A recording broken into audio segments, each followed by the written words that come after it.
श्रीमहागणाधिपतये नमो नमः। श्रीमहासरस्वत्यै नमः। श्रीगुरुभ्यो नमः। हरिः ओम्। శ్రీభగవాన్ రమణ మహర్షదే నమో నమః. ఇప్పటిదాకా మనం చెప్పుకుంటున్నటువంటి రమణులు చెప్పిన కథల్లో గత కొన్ని శీర్షికలుగా మనం అరుణాచలంలో జరిగినటువంటి గొప్ప కథలు, చివరగా స్వామివారి యొక్క జన్మస్థలం భగవాన్ రమణుల జన్మస్థలం తిరుచుడు గురించి తెలుసుకున్నాం. ఇక పైనుండి భగవాన్ రమణులు చెప్పినటువంటి రామాయణానికి సంబంధించినటువంటి కథలంతా కూడా వరుసగా చెప్పడం జరుగుతోంది. అయితే ఎప్పుడైనా ప్రసంగంలో రామచంద్రమూర్తి యొక్క విజ్ఞతను, లోక మర్యాదాచరణను చెప్పేటువంటి, అంటే దాంట్లో కొట్టొచ్చినట్టు కనిపించేటువంటి కథని భగవాన్ ఎప్పుడు ఇలా చెప్తుండేవారటండి. ఇది 1936 జూన్ 30వ తారీఖున రమణులు చెప్పగా అది ఒకరు లిఖించారు. అయితే తల్లి కైక, తండ్రి దశరథుల మాటను పోషించడానికి శ్రీరామచంద్రమూర్తి నవవధువైన సీతా సాధ్వి, బహిఃప్రాణమైన తమ్ముడు లక్ష్మణుడితో కలిసి వనవాసానికి వచ్చేట. గంగాది పుణ్యనదులను కొండకోణలను దాటుకుని సువిశాలమై వృక్షలత గుల్మాదులతో సాంద్రమై వరమునిగణంతో పవిత్రమై దుష్ట రాక్షసగణంతో భయంకరమై విరాజిల్లే దండకవనంలోకి ప్రవేశించాడు ఆ రామచంద్రమూర్తి.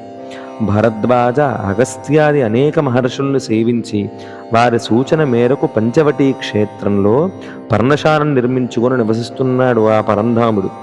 ఆ సమయంలో లంకాధిపతి రావణుడు వైదేహి అయినటువంటి సీతని మాయోపాయంతో అపహరించి లంకకు తీసుకుని వెళ్ళిపోయాడు. ఆమె జాడను తెలియగోరి ఆ రామచంద్రమూర్తి అడవులన పడి పిచ్చివాని వలె తిరగడం మొదలుపెట్టాడు.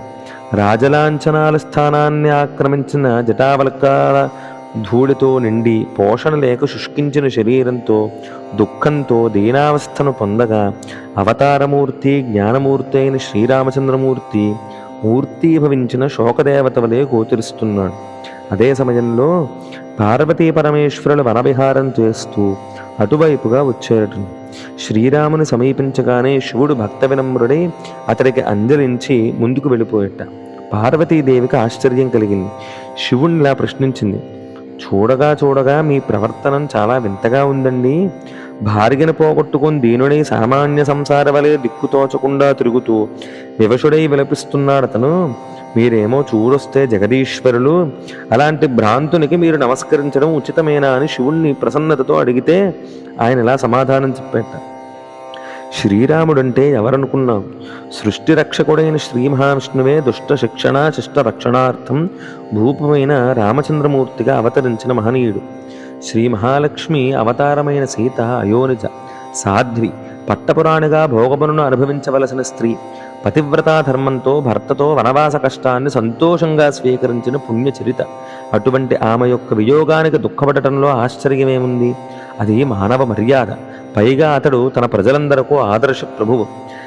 పైగా రామాయణంలో ఉన్నటువంటి శ్లోకాలే కాకుండా భగవద్గీతలో శ్లోకాలు కూడా ఉదహరించారండి భగవాన్ రమణులు.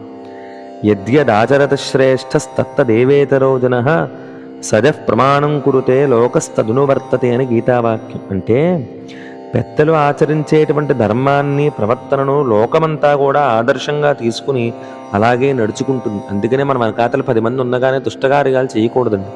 మనల్ని 10 మంది ఆచరిస్తున్నారంటే మనం మంచి పని చేసే ప్రయత్నం చేయాలి. అలా చేయడం చేత మన వెనక 10 మంది కూడా మంచిని ఆచరిస్తారు. అదే విషయాన్ని చెప్పారు. అలాగే రామచంద్రమూర్తి ఆయన జీవితం అంతా కూడా ధర్మానికి కట్టుబడి ఉన్నాడు. రామో విగ్రహవాన్ ధర్మ కదండి, ఆయన సాక్షాత్తు ధర్మమూర్తి.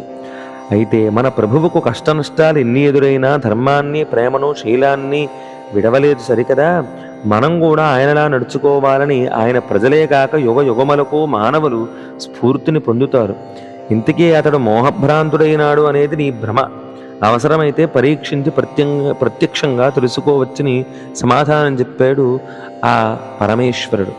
వెంటనే భర్త వివరణ ఎంత నమ్మశక్యంగా అనిపించినా రామచంద్రమూర్తి యొక్క విశిష్టతను పరీక్షించి చూడాలని పార్వతీదేవి అనుకుని, అప్పుడు ఆ పార్వతీదేవి సిద్ధ సంకల్పరాలు కావడం చేత వెంటనే పార్వతీదేవి రూపాన్ని విడిచిపెట్టి సీత రూపాన్ని ధరించింది.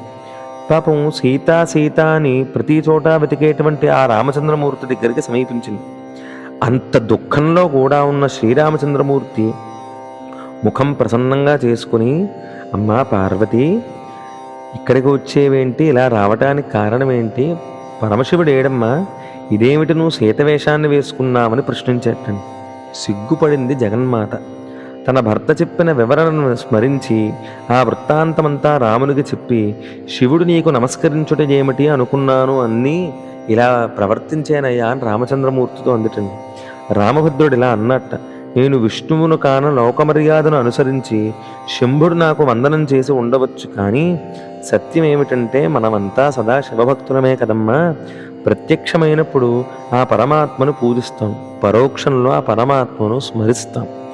ఇలా వివరించిన రాముని తత్వజ్ఞతకు, నమ్రతకు, సౌశీల్యానికి హర్షవిస్మృతురాలైన ఆ పార్వతీదేవి తాను కూడా చేతులు రెండూ జోడించి ఆ మహాభాగుడైనటువంటి రామచంద్రమూర్తికి నమస్కరించింది.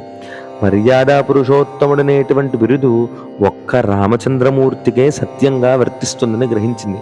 అయితే చాలామందికి సందేహం రావచ్చునండి. ఏంటా సందేహం అంటే, రమణుడు ఈ కథను ఇలా చెప్పారు, రామాయణంలో లేదు కదా అని.